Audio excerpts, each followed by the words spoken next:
Welcome, welcome, welcome, and thank you for coming for another edition of P.S. I Love Me. I tell you what, it's been an incredible week. Again, the name of the show is P.S. I Love Me. This is sponsored by LMC Radio and, of course, Omega Enterprises. I want to be able to do certain things today that I've never done before. Obviously, I don't have a tie on today, so I feel a little loose. I came from the gym feeling really positive. I spoke to a lot of good people today, and it felt great to be recognized as someone that makes a difference in someone's life. So I want to also let you guys know that when it comes to LMC radio station, it's primarily made of a lot of great DJs that give good music. They're actually very crafty and very skillful. So give yourself an opportunity to see what's available out there. You know, let's just do things the way things were meant to be done. Again, for all those that are just joining us for the first time, welcome. This is definitely a special program today. And what I want to talk about is accountability. I want to talk about accountability. And I also want to talk a little bit about responsibility and what are the differences. So you have to understand that one is taking ownership when something happens. The other one is taking ownership prior to something happening. In other words, I'll do that. I'll take care of that. You see, that's a responsibility that you're taking on. And accountability is when you're dealing with something and you're admitting your fault, your role, not necessarily. Sometimes people take accountability for things that is not their doing. They want to defuse the situation, de-escalate the weather in the room, and be able to do things according to how it's supposed to be. So, again, I am in the process of getting a lot of things here. So, work with me. You know, let's allow your mind to take this for a different place. You know, let's allow yourself to see yourself in a situation where it is what it is. You know, remember that we had that situation before. Try to understand what I'm trying to explain. So again, think about that. Think about how this works. I am trying to get the actual chat out here if I can. So, okay, without further ado, for those that are watching, you know, give me a shout out. Let me know that you're out there. If you have any questions, if you have something that you want to talk about, you know, let me know. I'm hearing myself right now, which is kind of cool. But let's get into the accountability versus responsibility. You know, let's do that. You know, if I'm looking at Google, because I refer to Google a lot, accountability means taking ownership of the results, you know what I'm saying, that have been produced, where responsibility focuses on the defined roles each team member and what the value that they bring to the table. So understand that accountability and responsibility are two different things, but they are closely related. Responsibility is before something happens. In other words, I'll take that role and I'm going to bring this to the table. You know, LMC had a meeting on Saturday, and a lot of good things came out of that. I wasn't able to finish the meeting, but I got the gist of it. And what we realized is that we needed to help each other. We needed to talk to each other and let the ideas and some of the frustrations to come out. It's hard to manage a lot of voices, a lot of opinions, and a lot of emotions at the same time. But if it's done in an orderly fashion, in a respectful way, then a lot can get accomplished. A lot more will get accomplished in a shorter amount of time if you focus on the bag. If you focus on the overall goal to what we're working on, and everyone is respectful, everybody takes turns, then we will get somewhere. I believe a lot of good things came out of Saturday's meeting, and moving forward, we all need to promote each other because we're all one big family. It doesn't work that way unless we do that. I myself, here's an example. I want to take a little bit more responsibility and being a little bit more involved with the team. But I will take accountability for my lackluster role and not performing up to par and giving a little bit of some of my expertise and what's in my wheelhouse which people don't understand that's leadership. My wheelhouse and my strongest points is leadership. Second, business, emotional intelligence, understanding, expressing yourself.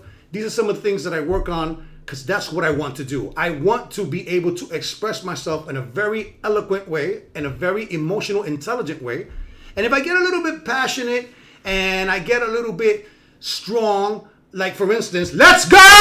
If I go into something like that, it's because I feel very strong about what's going on. And it's okay to release. Today in the gym, we talked about releasing. I go to Planet Fitness, and in Planet Fitness, they don't allow you to scream or to drop the weights. That's very, very difficult to do because when you're in the mass of something and you're doing some weights, clank, you put it back and it makes a noise. So they ring the bell. You know what I'm saying? To get your attention, they do it to embarrass you and to try to minimize what's going on there. So in the middle of me expressing myself to a couple of individuals, I let out a yell and I got the horn.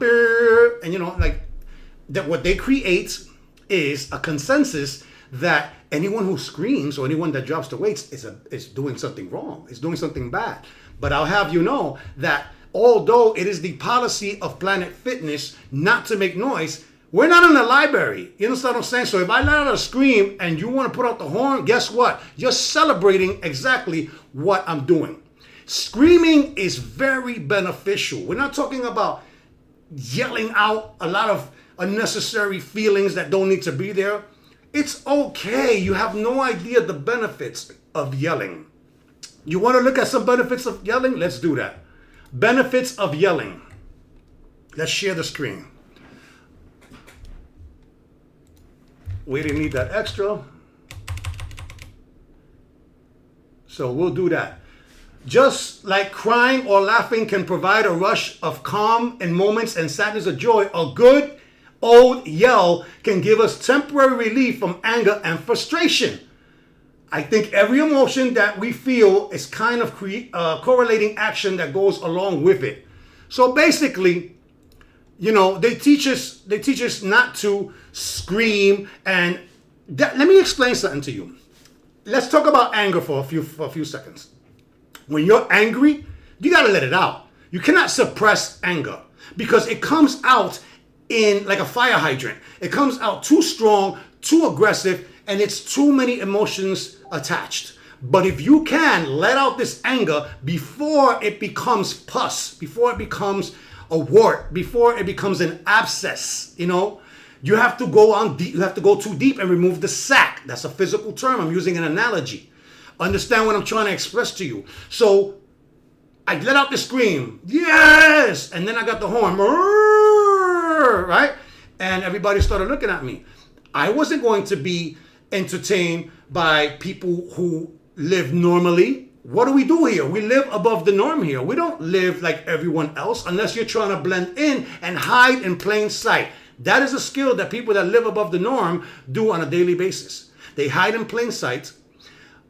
Also, these are the type of people that recognizes that you could be lonely in a crowd. Shoo! Let's rewind that. So I'm talking to people on Planet Fitness, and it compelled me to go to the front desk and ask these people, hey, I understand that the policy is that you're not going to make any, weight noises, and you're not going to make any yell noises. So I said, I want to understand this because in a gym, it's not a library. So if letting out a yell, especially when you're pushing or especially when you reach something, yells are not always negative. Yells are positive.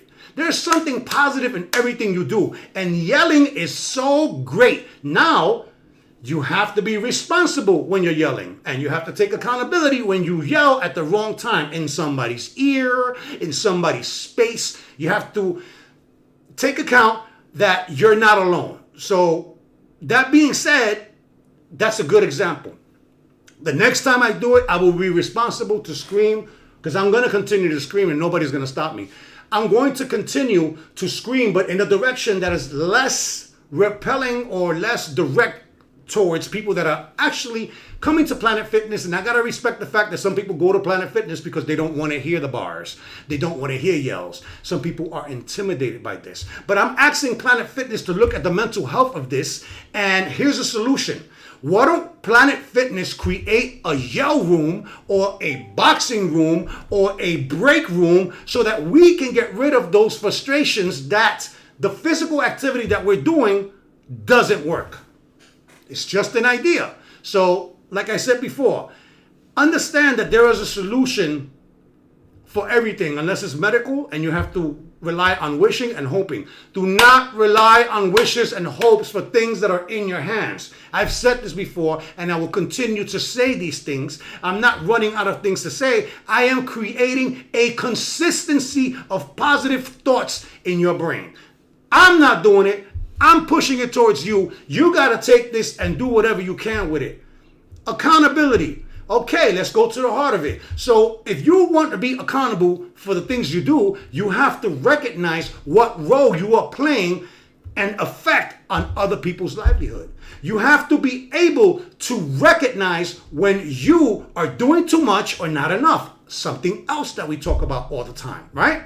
So now that you're registering and you're paying attention, because it's about awareness. If you're paying attention to what you do, what you say, your energy, like how you present it, you could feel great, but your face represents something else. I'm going to tell you another thing too. Stop concentrating on likes. We talked about that last week. Stop worrying about who likes you. You don't even like yourself, okay? Worry about the love. The love is longer. The love is much more of a real emotion. A like is temporary. People can like you one moment and then dislike you the other. You can't just come in and out of love, because if someone turns off that plug like this, and again, this could be from something of disgust, but it's the hardest thing to do is unplug yourself from a situation that you are attached emotionally.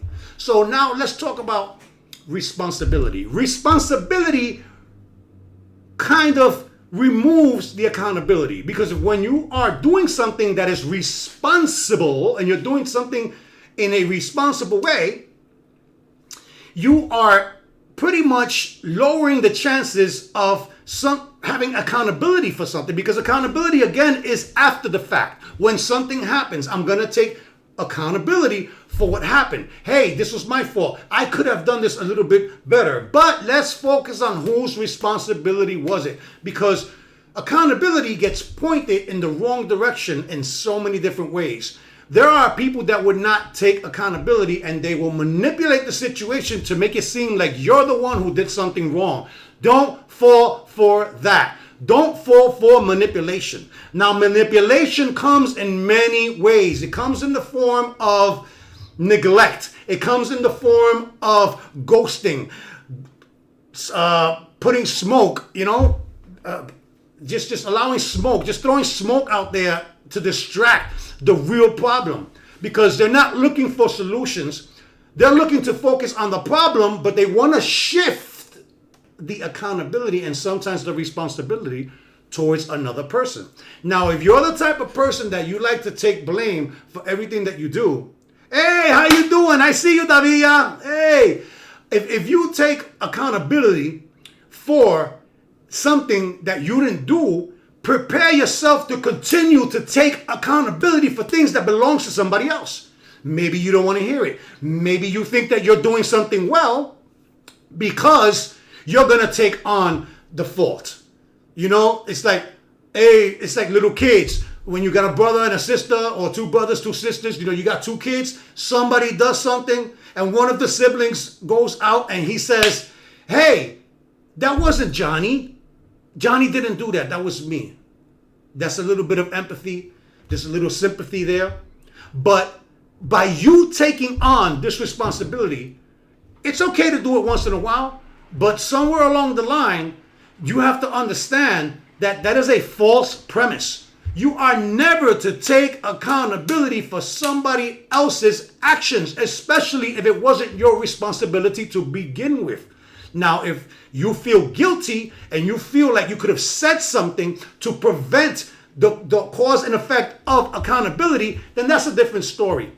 Now you got to understand that we are not helping people when we take accountability for things that they did. Edwin, what's up? Let's go! You know what I'm saying? You don't take accountability for things.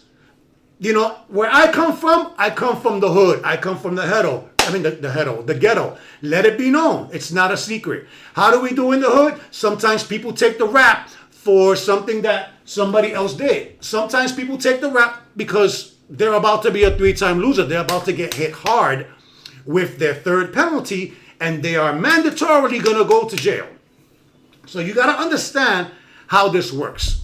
You really must understand how this works. If you can guys hear me, let me know. Give me some questions. Give me some things to talk about. But we are talking about accountability versus responsibility. You know what I'm saying? But then we also talked about the benefits of yelling. We're not talking about yelling at people. We're not talking about attacking people. We're not talking about coming down on someone and trying to make them feel inferior to you. We're talking about taking your problems once in a while and go to a mountain, go in your car, go in a room that nobody's around and do this. Yeah! Now you're supposed to scream. If you have a lot of stress, let it out. Let it out. You have nobody to talk to. You have nobody to share it with. You don't have a therapist you talk to. You don't have a friend that you can trust. You don't have a family member that's not going to use it against you and throw it in your face later. Take responsibility for your own expression of feelings. If you are mad, guess what? Mad is not good. Anger is good because mad is on top of anger. If there's levels, mad would be where the rage is at. If there's 5 levels, right? And the top is rage, that's where mad is. Mad is a little insane. Mad is a little bit out of control. But when you're angry, you can stop it right there and then. Stop letting people tell you that it's bad to be angry. What's bad is prolonging the anger and let it settle inside of you so that it comes out in spurts at the wrong time. You'll be at a dinner and your wife says something, that reminds you of what happened before. You can't hold it in. You'll be like, what the heck is wrong with you in front of everybody? So do yourself the favor and release the feelings that you have. Everybody has to do this. If you are alone, scream, man. Let it go. You're supposed to yell at least 3 times a day. That's what I say. This is my personal advice. I've never heard this anywhere, but it works for me. In the morning, if you're alone, say, yeah! You know what I'm saying? When you get out of bed and you put your feet on the floor, you don't ask yourself what kind of day you're going to have. We spoke about this before. You're supposed to already know, I'm going to have a good day today, and nobody's going to get in front of me. Nobody's going to deter me from the day that I'm going to have. So why not yell it out and say, today is my day? That's not anger. That's expressing yourself, and you're very passionate. Don't let people try to confuse you with passion and anger. When you are angry, guess what? That's normal. It's okay to be angry, okay? But don't harbor those feelings. It is okay to be angry. It is a feeling. But when it reaches rage or when it reaches areas where it's uncontrolled, that's what we're trying to avoid. Some people can't be in an anger state because it goes no other direction except escalation. I myself don't get mad like I used to because I've been working on it. I've been putting the time and effort into this, and I believe that I'm giving myself a sense of sweetness by being patient.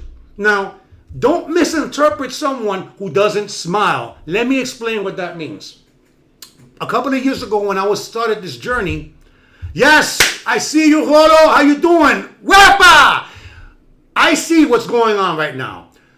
When I started this journey, people came up to me and said, I don't like Anthony's face. For those that don't know my real name, my name is Anthony, okay? And ant, it's an hormiga in Spanish. That's how I came up with Hormiga Enterprises. Fascinating. But anyway, people will come up to other people and they wouldn't even ask me. They would ask other people, what's wrong with Ant?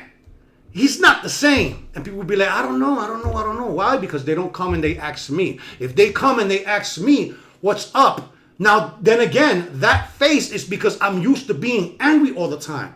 And why was I angry all the time? Because I wasn't satisfied with myself. I blame no one for my anger. I don't blame my environment. I don't blame my parents. I don't blame anything that ever happened to me wrong. because I never took accountability for my own actions. Once I started taking accountability for my own actions, I started saying to myself, I'm tired of taking accountability. What could I do? Well, guess what? Become more responsible with the things that you're doing. Plan ahead. The only people that are going to fail in this world are the people that don't plan. If you're not goal-orientated and you don't make smart goals, yes, it sounds like a lot. It is a lot. And it takes a lot to be in a position where you are in control. Now, notice, it might seem like I'm aggressive. Yes, aggressive, but not angry. I am passionate about the things that I say, and that's what you need to practice. Don't let anybody tell you what you feel. Don't let anybody tell you what you're supposed to feel. They're not inside you. Another thing I've said before, success is happiness and peace. Peace and happiness is not a place. It's not a person. Peace is inside of you. So wherever you go, you make sure that you take your peace with you. Do not leave your peace behind, because if the only place that you find peace is in your home, then you're doing yourself a disservice and you could be at peace for the rest of the day. It's not something that you store in the closet or leave home. Your peace is inside of you. If you're leaving your peace behind, you're leaving yourself defenseless for things that peace can bring to you. Bring your peace with you. Bring all your weapons with you. Don't leave your anger behind unless it's anger that you can't control. If something is out of your hands, you cannot be angry about this. All you can do is wish and hope that things become a lot better. All right.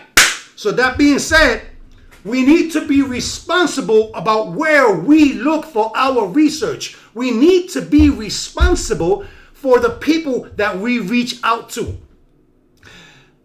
Like I give you the example of Planet Fitness. They don't want you to scream. They don't want you to bang weights. That's almost like telling someone, hey, it's okay for you to swim, but don't splash.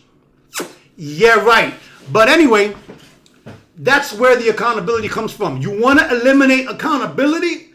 If you're tired of taking on the blame for things that you didn't do, because sometimes you want things to calm down and you say, you know what, I'm going to take this for now because I want the temperature in the room to chill out. You understand? So you got to look at this for what it's worth. Responsibility comes before accountability. If you don't like to be accountable for things, then take responsibility and stop it before it becomes a situation where accountability is in effect. It's too late. Now at this point, you look like a liar. You look untrustworthy. You look like you're having a tantrum. Your immaturity is coming because like, I don't want to be responsible for this. Nobody said you was responsible. You decided to take accountability for something and you didn't like the repercussions. You need to take accountability for the things and the role that you play regardless of what you do. DJ Extraordinaire, how you doing? DJ Xenon, how you doing? Welcome everybody to the show. Those that are tuning in, we are going to get crazy today. Let me tell you, man, be careful where you get your information. Back in the days when Google first started and Wikipedia first started, their information was very vague. It had a lot of ambiguity, which is not clarity. But through the years and corrections, they created a resource from people that made corrections. They had people come in and make corrections, and all they had to do was edit it instead of create it. Genius. Let other people do the work for you. It's not about delegating. If people are going to step up to the plate, let them. Because now they're in the mix of the responsibility and the accountability, which takes a little bit away from you. Wow, that was a lot to digest. But you know what? Shout out to those that are going to take this information and utilize this in your everyday life. Go work out. You know what I'm saying? You guys do not understand what working out does, man. Working out gets you pumped. It gets you energy. It gives you drive, motivation. You want to know where to deal with mental problems? Therapy, of course. But sometimes it's the food you eat. Sometimes it's your lack of movement, metabolism. Go to the gym. Walk 5 minutes.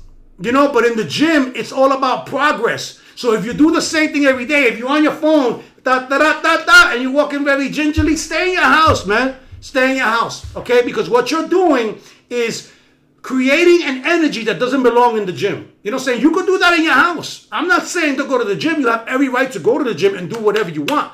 But how about this? Take responsibility and go into the gym to do what the gym was meant to do, or what you were supposed to meant to do in the gym. That way, you don't have to take accountability for not going to the gym. You don't have to take accountability for the stomach ache that you got, for the headache that you got, for the faintness that you got, for the sugar rush that you got, for the diabetic tendencies that you have. Again, I don't disrespect people with diabetes, but there are people that have very close to being diabetic because of their tendencies. And no matter what the doctor tells you to do, you don't do it. And then guess what? You end up diabetic. Your body ends up getting used to the insulin levels and the damage that you're doing to your body. If you are healthy, take responsibility for that health and maintain a consistency and a structure of eating at least once in a while good. Change something in your diet. Add a veggie. Those veggies and those fruits, they have fiber and they have things that will help you push the other stuff that's in your plate that might be processed. But if everything on your plate is processed, you're making your body work harder than you should. I don't know how many times I'm going to say this, but I'm never going to stop pushing that because I am absolutely positive of what I'm talking about. Now, if I'm wrong about something that I said, please correct me. Let me know if I said something that's off tune, out of pocket, or doesn't make any sense so that I could either explain it or we could go and figure out what is it exactly that we're looking for, and let's get down to the problem. And once we acknowledge the problem, we get out of the problem and we start looking for solutions. That's right. LMC, we have the best. We got great DJs. So think about what I'm trying to tell you. Push yourself to a point where you're willing to deal with your fears, where you're willing to deal with your stubbornness, where you're willing to deal with changing something so that something different can happen. How are you going to sit there and complain about your life? How are you going to sit there and complain about how you feel and what's not going wrong when you're not putting any effort into it? At that point, start with taking accountability. Take accountability. Nobody's doing that to you. Oh, I'm like this because of this. I'm like that because of that. I'm like this because of that. How much effort are you going to put into excuses when it takes less effort to flip the switch? The same way you flip the switch when you're angry at someone and then all of a sudden you're happy again. Some people might call that bipolar. You know, 1 minute you're happy, the next minute you're angry. 1 minute you're happy, the next minute you're angry. You know where this comes from? This comes from the food you eat. And it's staying inside of your body for way too long. So it lingers in your body and it's doing damage. It's creating germs. It's creating parasites. It's creating things that are killing you from the inside. What did I say earlier? That the only thing that you should bring with you is your peace of mind. Your peace of mind is not a place. Your peace of mind is not a person. Your peace of mind and your happiness is inside of you. Take it with you. Take extra if you want. Fill up another mental bottle of it to have a backup if you need it. But you cannot continue to go into life and go outside to the real world not being armed and ready. People act like they don't know what's going to happen. Everybody knows it's going to happen. Guess what's going to happen this year? People are going to die. People are going to lose their life, right? Kids are going to be born.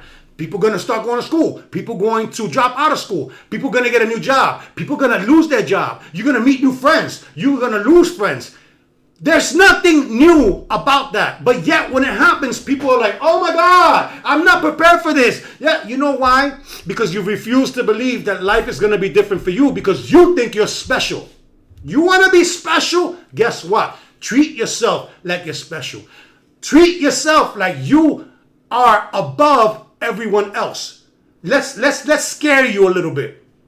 Do you want to die a gruesome death? A long, gruesome death in hospice? I'm not saying that what I'm telling you will avoid it. What I'm saying is that you will minimize the chances of ending up in a hospice, waiting to die, and complaining about all the things that you never did.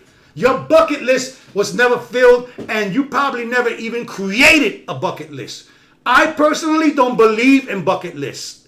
I believe in lists of things to do, because a bucket list is you admitting that these are things that you want to do before you die. That is manifesting something that you don't want. Because what happens after that list? Are you preparing yourself, or are you taking the responsibility of dying? Because there's no accountability after you die. Once you die, it dies with the responsibility, not with the accountability. Because once you die, you can't take accountability. It's too late. Let's go! You understand what I'm saying? Let's do this the right way. Yes, I'm animated today. Why? Because I get excited when epiphanies come to light. And when you start realizing that in this world, people like to play games. And these people that like to play games are the same people that play with your emotions. These are the same people that try to manipulate you and try to convince you that what they did was your fault. You do not control other people's actions. That is an accountability that belongs to them.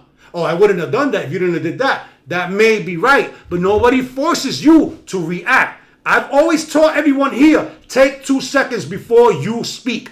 Before you react, those 2 seconds can save so much.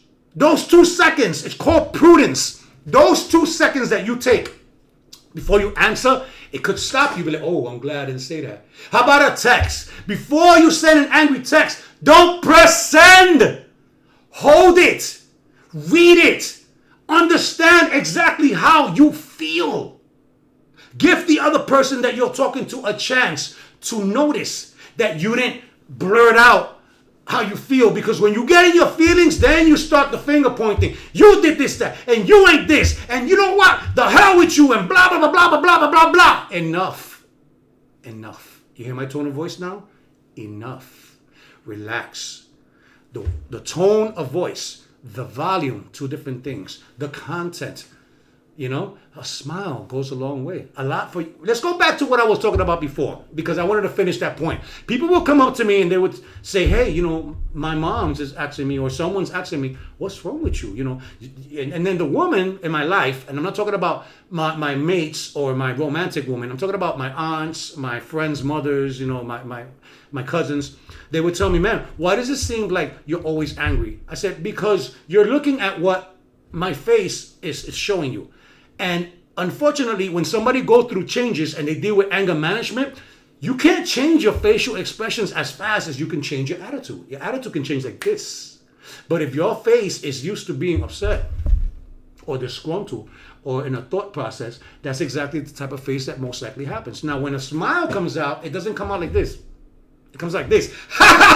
It comes out so much because you've been suppressing the smile for so long that when it comes out, a lot comes out. It's like when you pop a pimple, you may think that a little bit comes out, and sometimes when you pop a pimple, a lot comes out. Same thing. So what happens? So then I was asked that question many times. Man, why does it seem like you're always angry? And I tell people, I'm not angry. I'm focused. And they go, well, you seem angry. I said, well, then you must never have been in contact with focus.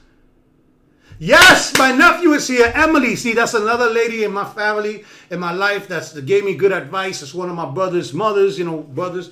Danny Batista, JD, my nephew. We have so many great conversations. Tell me about something that I should be talking about unless I'm hitting those points. If I'm hitting those points, then let me keep going. But if there's something that you want to talk about, is there a question? Is there a point you'd like to make? Please go ahead. This is an interactive show that belongs to anyone that wants to be a part of this community, Yes, please follow LMC Radio on Twitch. For those that are here on YouTube, go to Twitch, LMC Radio. I'm live on both places. I tried to do the Facebook today, but it wasn't working. That's why I gave people an alternate on where to go. That's what we'll be doing. The fact that this Saturday, LMC Radio had a great meeting, and we have a lot of talented people, not just DJs, but digital artists, technology experts on the staff. That's something that you need to preserve and put value into it, because turnover is very important.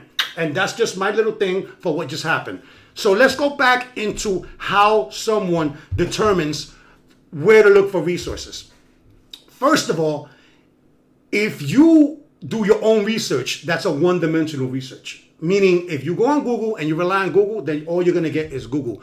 Google may not give you the essence. Google may not give you a different perspective. So when talking to people, that's where you get the different epiphanies and the different versions of what you're talking about. But you got to make sure that you're not talking to someone that's full of it and is looking for likes. You have to look for someone who loves sharing epiphanies and is willing to hear yours as well, because this can't be a dictatorship. And this is why I tell people to come on board and say something.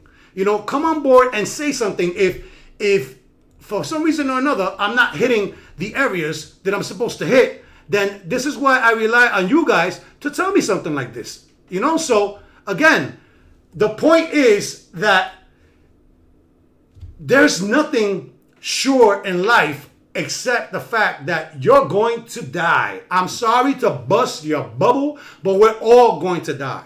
And when you accept that, then you can live. You do not start living your life until you understand that you're going to die. But before you die, you want to be an example to your kids. You want to be an example to your family members. If you care about people in your life, then do the best for yourself.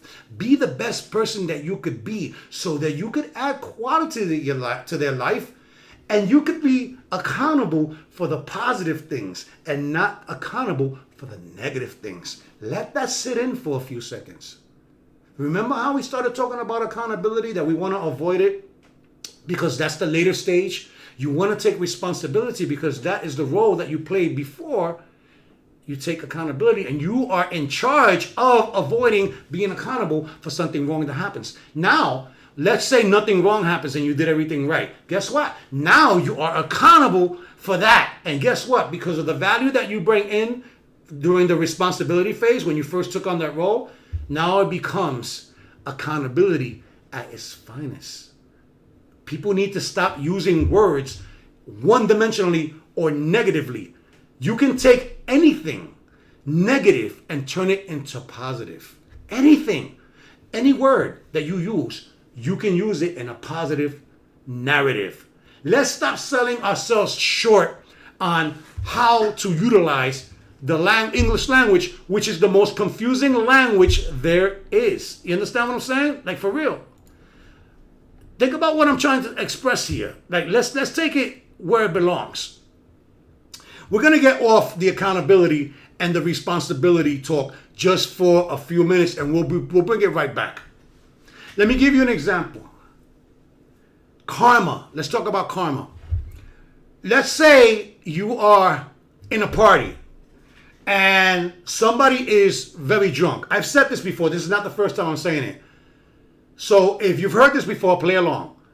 You're in a party. You're hanging out with some people. There's always this one drunk guy. Yo, what's up? He might say some obnoxious things to your girl. He might say obnoxious things to your friends. He might say something to the owner of the house. He might be out of pocket. And nobody's saying nothing to him because they know that the alcohol has something to do with it. So then what happens? Okay, this person says, oh man, you know what? The hell with this party. This party's boring, man. Like, whatever. So they walk out the house or they walk out of the place. You're looking at this person walking. Now, this person disrespected you to the max. This person disrespected your girlfriend, your wife. And your wife is looking at you like, you're not going to do nothing? Or people are saying, hey, you don't stand up for your wife. But look at how this works. So the person's walking outside and they're about to walk towards the street. But maybe like a quarter mile up, you see headlights coming down the hill. This person is still arguing back. Hey, blah, blah, blah, blah, blah.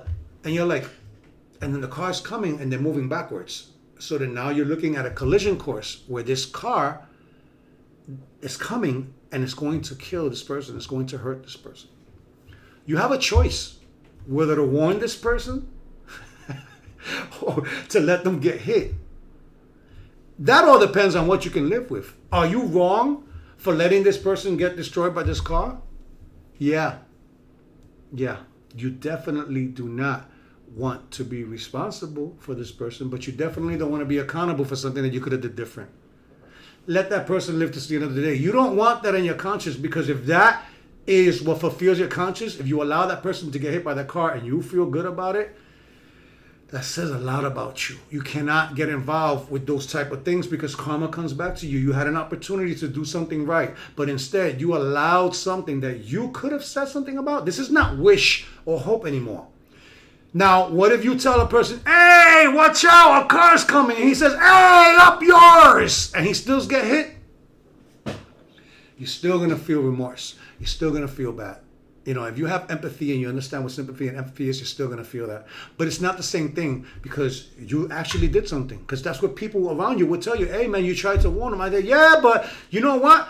By me warning him, I think that I might have driven him towards the car. Now you're taking accountability for something that doesn't belong to you. Do you see how that works?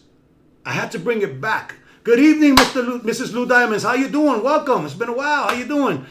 But you understand what I'm trying to tell you, guys? Like, I wish I could put this chat somewhere else. Where did I put this chat? Okay, there you go. So keep going. So that's what I'm trying to express to you guys. Please be responsible with the information. DJ Lou, how you doing? Be responsible for the information that you research. Just like be responsible for the information that you dish out. If you don't know what you're talking about, stop making things up. Because you will run into a person like me, and I'm gonna pull your card, and I'm gonna tell you, hey, you know what? That information that you're giving is not accurate. Now, if you get upset because I told you something, that's not my problem. You see, my problem is I don't need to enable people to say bullcrap. I'm not gonna allow you to spread ignorance. I'm gonna take responsibility. That's the responsibility that I took. The role that I took in this world, in this life, is I don't need to get involved or get into everybody's business. But if someone is talking to someone else and they're spreading ignorance, so help you God. Because I am coming to you and I'll say, hey, that's not 100% true. Especially when people do not finish the entire thought or the entire lesson. Like they are omitting information, and that's not cool. Give people the pros and cons. Give people the black and white. Give people both. But don't emphasize things that you feel, because then you're trying to turn someone into you. Let people be who they're going to be. Let them go through the lessons in life. Let them go through the heartaches, because that's how we learn. We learn from pain. You cannot keep sheltering kids or people from pain. Pain is what helps you grow. Pain is what allows you to go forward. Because once you dealt with pain the first time, guess what? You already know what it feels like. So you're either going to avoid it or you're going to do something to deal with it. You either deal with pain, or you suppress it, or you hide it, or you utilize that pain and you take it out on other people. But nevertheless, the pain needs to be recognized as a tool in order to progress further. You need to go through pain. You need to go through heartaches. You understand? So that you can prepare yourself. But what's the point of going through heartaches and pain if every time that pain and heartaches come, you act like it's the first time? Oh, I can't believe it. I trusted this person. Are you going to take accountability for trusting people? People are very deceiving. People are very misleading. People are very narcissistic. People are very toxic. Everybody has some type of toxicness inside of them. Don't let anyone fool you. Everyone has some type of toxicity in them. Some subtle and some to the extreme. Do not let people tell you that you can't be angry. Your job is to release that anger. And all it takes is a yell. Watch this. Look. Ah! You're saying? That's it. That sounds like a scream of frustration, but it's not. And I've already screamed 3 or 4 times during this, and now I'm already starting to calm down. Do you see how that works? Because I was amped up. I was excited. People don't allow you to express yourself in a very calm way. So what happens? the screen comes out, and it comes out at the wrong way. You spit at people, you bump heads with people, you get close to them, you threaten them, you want to body slam them because the anger turned into rage. It turned into being mad. Mad is stronger than anger. Mad, if you look up the word mad, let's look it up. Let's look up the word mad. Okay. Mad. Not Matt. Let's just type it in because obviously they're not helping me. Mad. Yeah, let's look at mad. What is mad? Mad is very angry. You see what I'm saying? It is not a normal angry. It is very angry. Mentally ill, insane. That's mad. Very extremely, right? Informal.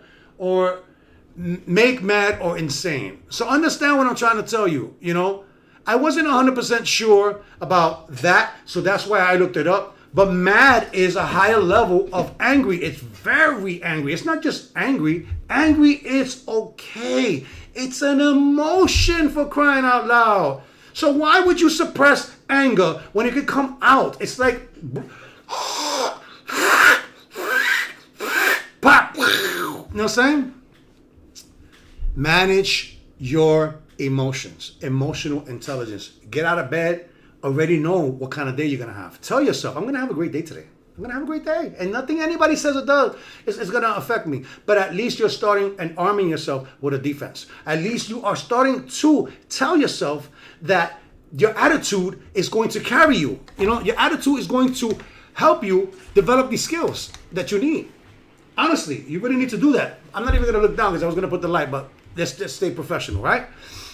Look what we're talking about. We are trying to push a consensus where we are all at the same level. So what do, man? It's easier said than done. How do you deal with anger? Well, the first thing that you do when dealing with anger is let it go. I'm not just talking about pushing it to the side and forgetting about it. Let it go. Go to the gym. What is stopping everybody from going to the gym? Oh, I don't like to be around people. Oh, you know, all these big buff people. Go to a Planet Fitness. It's a non-judgment zone. You know what I'm saying? I've seen a lot of people, and I'm not looking at their body. I'm looking at their strength. I'm looking at their spirit. I'm looking at their energy level. I'm looking at that smile when they leave out of there like, man, I put the work in. Do I feel good or what? You know what I'm saying? Take my advice. This is advice that I will give.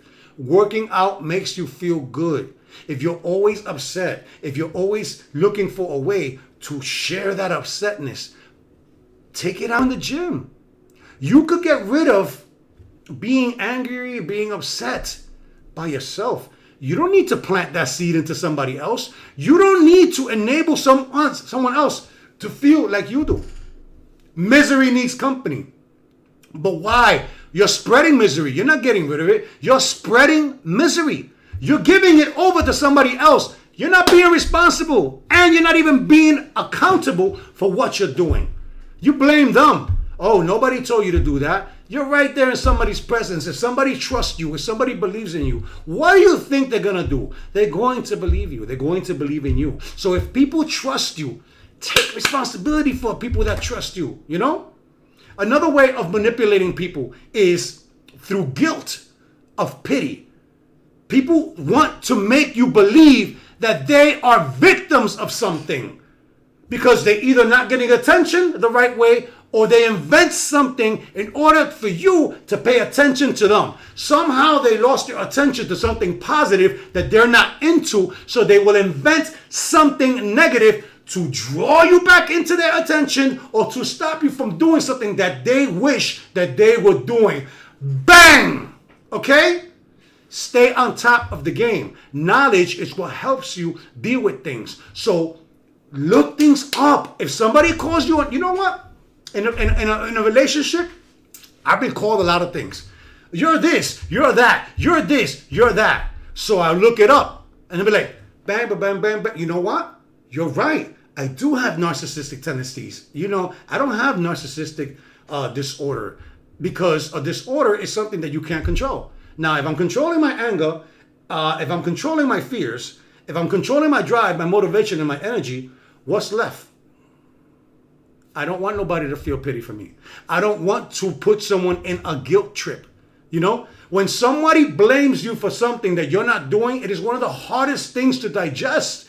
But people like that, you gotta let them go. Because these are the type of people that are trying to tell you what you feel, what you don't feel, what you should feel. You understand what I'm trying to tell you?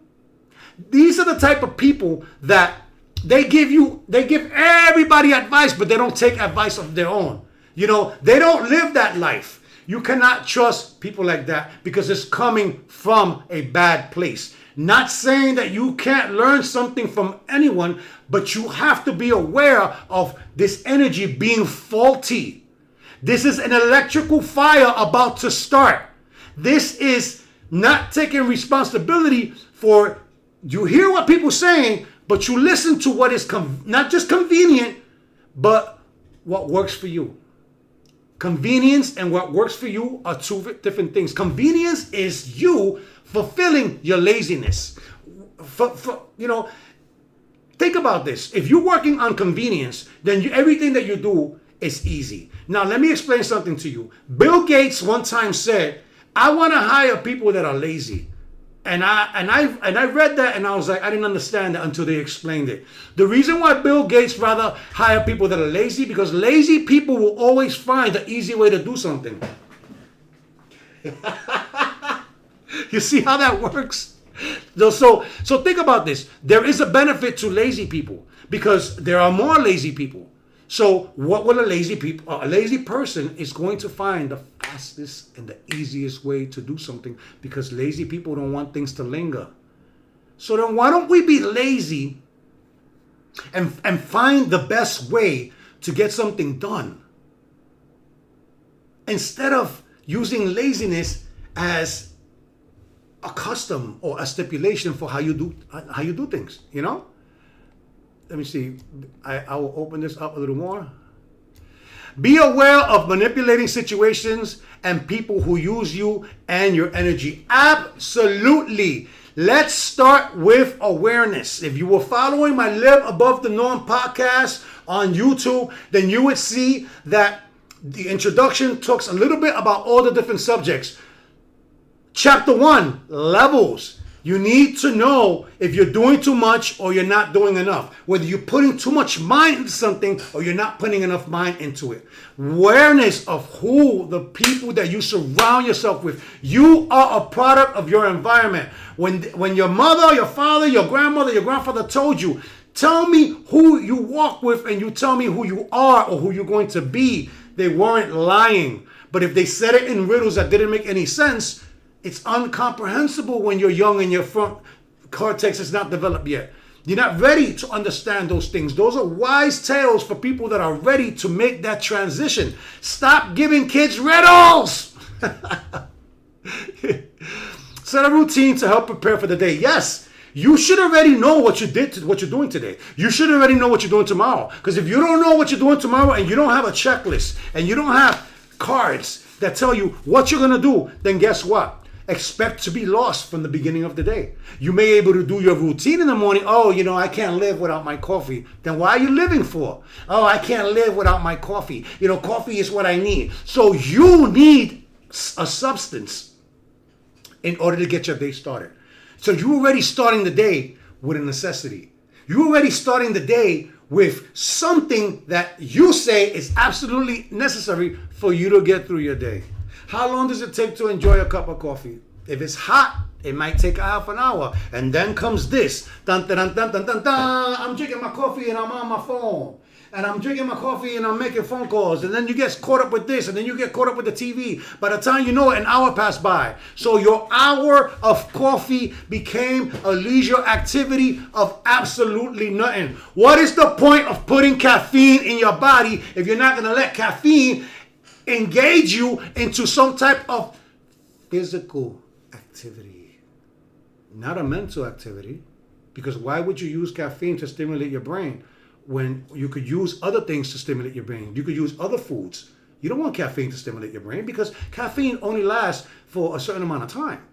So what are you going to do? Put more caffeine inside your system? It's like sugar. Sugar gives you strength just for fuel. You get that sugar high, and then guess what? The drop on sugar is so hard and so tough that you may not be able to recover from it. Yes, insulin levels are important. Sugar levels are important. Salt intake, water. Drink a lot of water, man. There's a lot of people that are drinking water now more than ever, and they're telling me that they feel like their skin feels great, that they feel like when you go to the bathroom, it's smoother. You know, you're not pushing and catching, things from pushing. We all know what hemorrhoids are. They come from pressure. They come from pushing. They come from not cleaning yourself right, from going to the bathroom too much, from sitting in the toilet too long. Now, let me explain something to you. The part of your body that gets healed the fastest is the anal area, because all the blood that's there. So if you drink a lot of water and you have a problem under here, drink a lot of water, but it will heal fast. You understand? But do what it takes and take accountability, so then you could take responsibility. So it's either you're taking responsibility, from the beginning, or you're taking accountability to then project a responsibility. You see how that works? So if you catch it at the end and you didn't have a chance to finagle the initial way of doing things, then wait, what happened to my camera? Hey, so again, if you're late and you get the accountability, then just turn it around and make it a responsibility. If you take responsibility for something, then there's less chance that you will be accountable for something negative, more of a chance that you will be taking accountability for something positive. Wow. You know what I'm saying? Yes, the best currency in life is to inspire others. Yes, it is very fulfilling when somebody comes to you and says, man, bro, your words are inspiring. How do you get this energy and this positivity?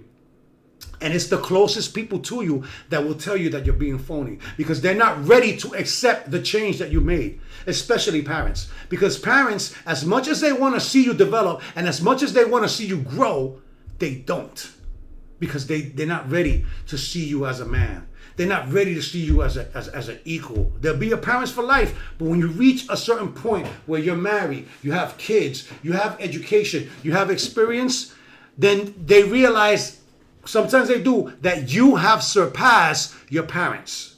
Now, if some parents set the bar high, that might be difficult for certain people, because not everybody was meant to go to school. Not everybody was meant to go into a trade. Not everybody was meant to do training. Not everybody was meant to go to a university. Maybe you needed some type of on-the-job training, or maybe you needed a skill that you needed to pick up that did not require you to go to a university. Now, there's different types of colleges. Universities, 2 years, 4 years, online. There is no excuse. If you feel that you don't know enough, and you're not doing anything about it, then you're not being responsible. All you're doing is being accountable and saying, yeah, I know. But accountability comes with a price. Accountability comes with not just being aware, doing something about it so that you could become a responsible person. How are we doing today? We got a lot of people here today. We play the music wait a minute. Stream elements. Let's talk about that. Yes, music. Music can actually stimulate your mind in many different ways. Stimulate. What does stimulate? Let's look up the word stimulate, because I want everybody to be on the same page here. We're going to look up the word stimulate, because remember, this is a learning channel too. Stimulate. Stimulus. Yeah, that's another thing. Stimulate. Let's look up stimulate and see what we get. It says, and I quote, raise levels of psychological or nervous activity in the body. Okay? So raise levels of physiological, not psychological, physiological or nervous activity in the body or any biological system. Encourage interest or activity, right? Encourage development of or increase activity. So that's what stimulate means. Stimulate is to get it active, to get it pumping, to make it work, to utilize it, to start metabolizing things that will get you to a level that's unsurpassed in your own life. What did I tell you from the beginning of this year? This year is the best year I ever had. So what do people say? Hey, man, but the year just started. Yeah, but I'm going to live that life for the rest of the year. You come and try to knock this down. Go ahead and try to go the best year of your life. Go ahead and see how fast you fail. I'm going to make this the best year of your life. But why are you going to make this the best year of your life when this could already be the best year of your life? Well, how could that be? What are you comparing it to? Oh, no. I remember a year where I made a lot of money and I went on a lot of vacations and a lot of things, great things were happening to me. That's what you consider a great year? I consider a great year a year that I already know what I'm doing. I'm coming out with a book this year. I'm having a great year. I'm buying a couple of houses this year. I'm having a great year. I'm going to finish my education. I'm going to go on my third master's. I'm going to get that this year. Right there, that's good. I'm going to read 3 books. Those are 4 things that I'm going to do. I have a whole entire year to do that. I'm going to finish my school within the next 2 months. I still got 10 months left. I'm going to finish that book before those 2 months. That's 2 things done before 2 months are over. And I'm working on buying a property in Florida. And for all you Floridians that are out there, I will be coming to Florida. I'm not going to live there yet, but I'm going to buy property there because I have family and I owe it to my son to teach him. He came to me today. I am so elated that he wanted to get this credit thing going. He wanted to focus on working on borrowing money and using other people's money. Yes! You understand? You that's how you make money, by using other people's money. Oh, I'm not going to take a loan and then you're scared. Why? Because it's not your money and you don't have direction. Okay, I get it. But if you don't do anything and you don't save enough money, prepare to be broke for the rest of your life. Does that make me better than you? Absolutely not. If you are comfortable living in an apartment for the rest of your life and living under Social Security, if that is your goal, if anything else fails, I have my Social Security. Social Security might not be around for some of you guys when we get older. And I want you to understand something. It was a conspiracy theory that came out. I'm not 100% into it, but it made me think.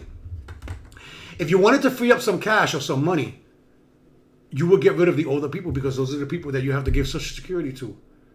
They would take that money and use the feds, the Fed, the bank, which is not the feds at all, would then use that bank and give it to the banks to lend it to you. That's what they were saying that was happening in China, that they was trying to get rid of their older people, that they wanted to start fresh and they wanted new blood and to control people because the people of the old customs are the ones that keep the old customs intact. But there are new customs that want to come in, and the only way to bring in new customs is to get rid of the old customs, and that includes the people. It sounds sad and it sounds crazy, but it's something to at least look at. You don't have to buy into it, but understand, how this works, Hey, how you doing, Mickey? Yes, everybody that's in here, if I missed anybody, I am sorry. But there are a lot of people on all these channels right now. I am excited, man. Again, I don't go for likes. I go for love. So I want you to love me. If you don't love me, I can live with that. But I can also live with the fact that you don't like me. If you don't like me, that means that I'm doing my job. If you hate me, that means that I'm doing my job. Because you cannot be effective unless you have haters. Because you need to teach people how to deal with haters. I love haters. You want to show hatred towards me? You want to show hate towards me? I'm not going to go into a corner and hide and go under the covers and be depressed. No, I'm going to stand right in front of you and be like, you like that, right? You really enjoy feeling the way you do? When somebody comes to you with some crazy stuff, smile at them. You're like, hey, man, that was great. And be like, what are you talking about? Be weird.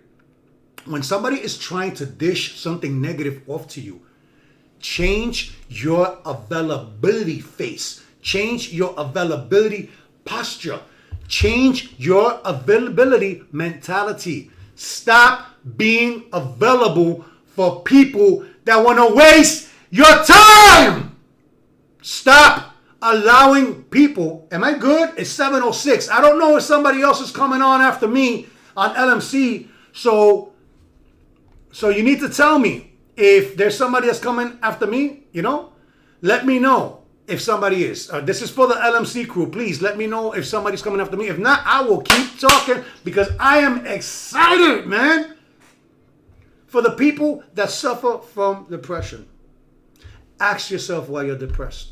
Is it because you surround yourself with a bunch of people that are negative? Is it because you're surrounded by people that use aggressive tendencies?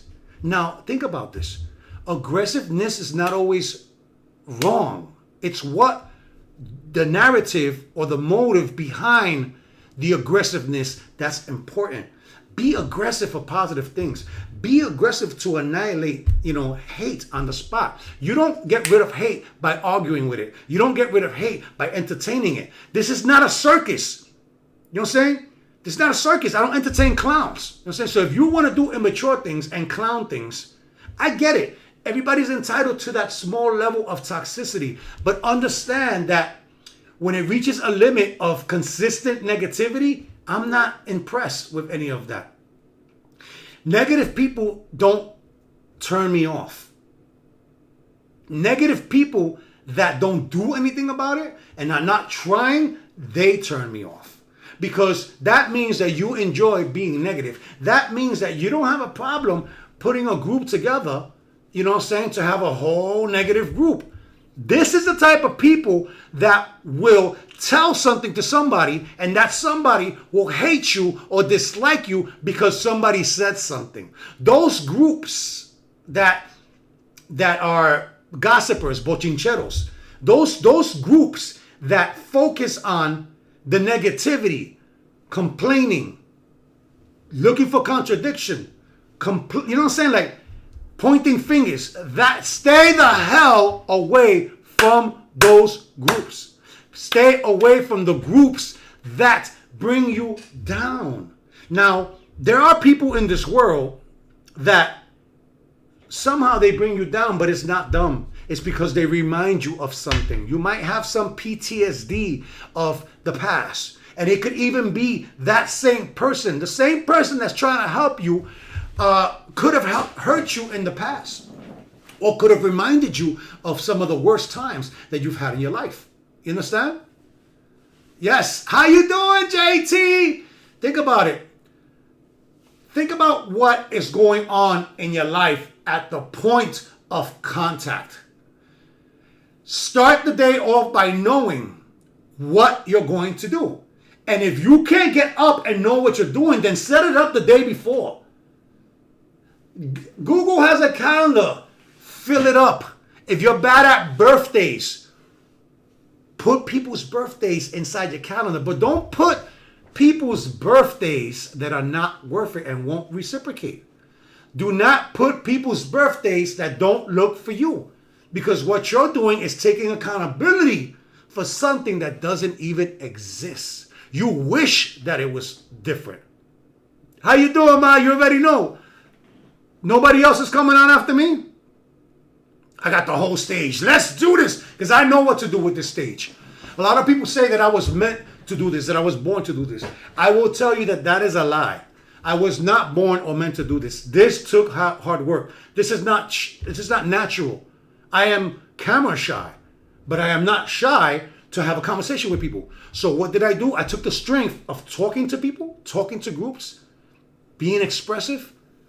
And I started practicing last year, because last year I was doing talent shows on Instagram, and I got used to talking in front of people and knowing that people are reacting in the chats to what you're saying. So I was able to pick up that skill. On top of that, hanging out with the young crowd helped me with my technology. It helped me understand all this social media BS. You know what I'm saying? So I put myself in the position to learn from people that are natural at it. So I did all these things with practice. I took a risk because I was dealing with a lot of young, underdeveloped people when it comes to mannerism, when it comes to appreciation and gratitude. And it was a risk because I risked a lot of things. I risked my relationship that I was in currently at the time. I risked my reputation. I risked my own sanity by doing this. But because I knew that I was already prepared to absorb only what I needed and to weed out the things that I didn't need, I went ahead and I did that. And guess what? I'm extremely successful, because otherwise I wouldn't be right here talking to you right now. Let's go! You understand what I'm saying? Do what it takes in order for you to succeed. Stop focusing on the problem. Because once you already know what the problem is, the next thing to do is, of course, understand it, is to find a solution. Stop staying stuck in the problem. Okay, you identified it. Hey, he's the problem. She's the problem. It's the problem. That's the problem. Okay, you got the problem already. Stop letting that linger. Let's put that into effect. Because you know what they say, if you're not part of the solution, what are you part of? The first person to type that in, let me know. If you're not part of the solution, what are you part of? I won't say it. Somebody type it in, please. Thank you very much. You know? Yes, there you go. Thank you, Mickey. Thank you, Mickey. That was very quick of you. I appreciate that. If you're not part of the solution, you're part of the problem. But let's take that in reverse. If you're not part of the problem, then you could only be part of the solution? That's not true. While you're looking for a solution, you could become part of the problem, because that's where the responsibility and the accountability comes in. If nobody took responsibility for something and it happened, somebody has to take accountability. Or do they? Well, then guess what? Then the problem is going to continue. Now, it's easy for a person that's not affected by that problem to just take a step back and say, I'm not part of that. But what about the people that are directly affected by this? You care about someone? It's not affecting you. You sure? You sure by the chain of association that it's not going to affect you? Do you want your friend to be sad? Do you want your friend to be mad? Do you want your family member to be affected this way? Think about that. Do you want people to suffer? No, you don't want people to suffer, but you do want people to go through pain. Because you can't keep blocking people from feeling emotions. Anger, pain, sadness. It's natural. The whole point to sadness, anger, and all these things is to not let it turn into depression. Sadness is level 2. Depression is level 1. On the other side, the opposite is rage and being mad. Anger is level 4. Anger is level 4. Rage is level 5. Level 1 is depression. Level 2 is sadness. Can anybody tell me what's level 3? Level 1 is depression. Level 2 is sad. It's a little less than sad. I'm skipping 3 on purpose. That's in the middle. Level 4 is anger. Level 5 is rage and mad. Tell me anybody. I want anybody to tell me what's level 3. Think about this. Come on, I'm trying to stimulate your brain here. Let's do it backwards. Rage is level 1. Anger is level 2. There's 2 different things, because we just read that being mad and rage is a higher anger. So let's skip number 3. I'll give you a hint. Number 3 is in the middle. What is in the middle of rage and depression? Can anybody tell me this? Because you're going to bug out when I tell you this. Again, this is my interpretation of it. This is the way I look at things. And if it works for you, please go ahead and adapt to that, because they're not going to hurt you at all. But you got to understand everything. The contents, the procedure. Can anybody tell me what's in the middle of this? No? I'm going to give it 5. Please take a guess. There's no wrong answers here. It's always risk versus the reward. Of course it's risk versus the reward. And the more you practice something and the more you're passionate about things, the more you understand that there might not be a reward to you. There could be a reward that you're passing it forward. The risk is, how are you affected and the people around you? What are you risking? What are you willing to risk? Smart risk. In stocks, they say, the higher the risk, the higher the reward. That doesn't always work. You know what I'm saying? That's for stocks.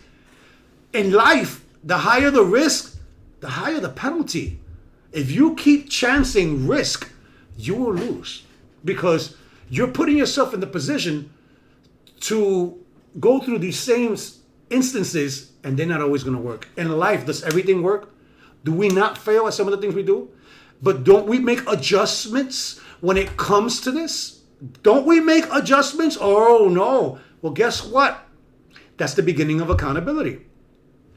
When you're responsible for something, before you become responsible for anything, make sure you understand what needs to be done. Don't just go ahead and say, yeah, I'll take that. No. What do you expect? Have a good conversation with someone. What do you expect from this? What is it that you expect from me? How is it that I can help and bring value to this? You know what I'm saying?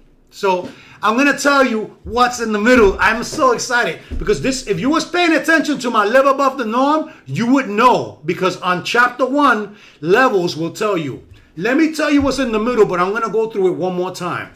Level 1 through 5, okay? 1 being depression, which is the strongest sad. Sad, level 2. Level 3, I'm skipping. Level 4 is anger. Level 5 is rage. Look at this. Look at this. Depression, sad, blank. Wait a minute. Now you're angry, and then comes rage. You know what's in the middle of sad and rage? Well, actually in between anger and sad, and also in between rage and depression, happiness. Happiness is in the middle of rage and depression. So you can't go from depression to sad and then get angry without at least giving yourself a taste of happiness. Do yourself the service and try to find some happiness in your anger. Like, what? What are you talking about? Anger could be fuel. You could use anger to go to the gym and do more workout. You could use anger to focus. You can. You can't use rage. You can't use being mad, because mad and rage are out of control. So keep the anger and the happiness somewhere close to each other. In other words, oh, what are you talking about? How can you be angry and happy? Well, wouldn't you be happy if you're utilizing your anger in the right way? Think about what I'm saying. Wouldn't you be happy if you're controlling your anger and you're not letting it get to rage?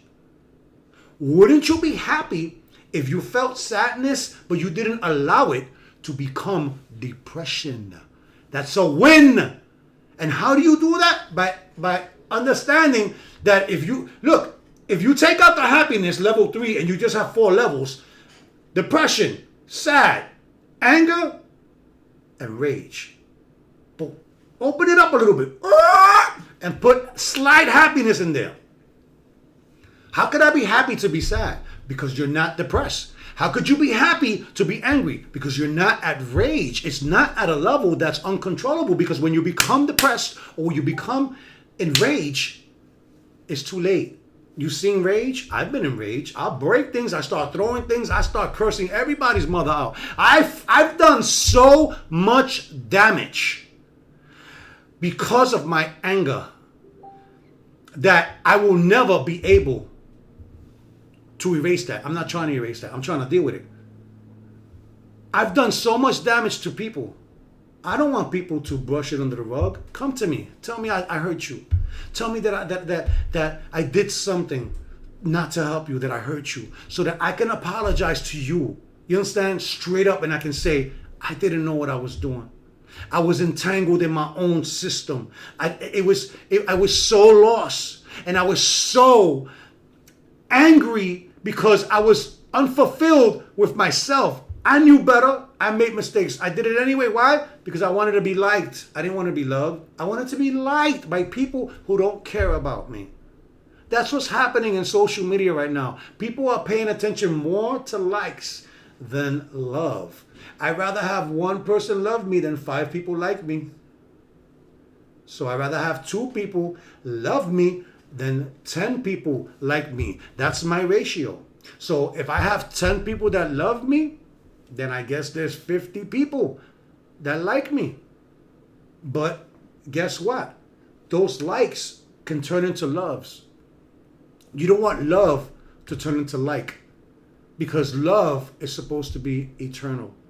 You can't just love somebody one day and not love them the next day. If you have people in your life that don't want to be with you, and that they leave you, and every little thing that you say triggers them to say, you know what, I'm not dealing with this and I don't want to be with you anymore. They're using the fear of absence and control against you. If somebody keeps threatening you with that, you know what? I'm at a state of mind right now where you tell me, hey man, I don't want to talk to you no more, and I don't want to deal with you no more. Don't threaten me with a good time, because I don't like your attitude anyway. I don't have people that hate me. Not that they tell me on my face. I know people don't dislike me and make believe they like me. I know people hate me and make believe that they don't hate me. I'm good with that.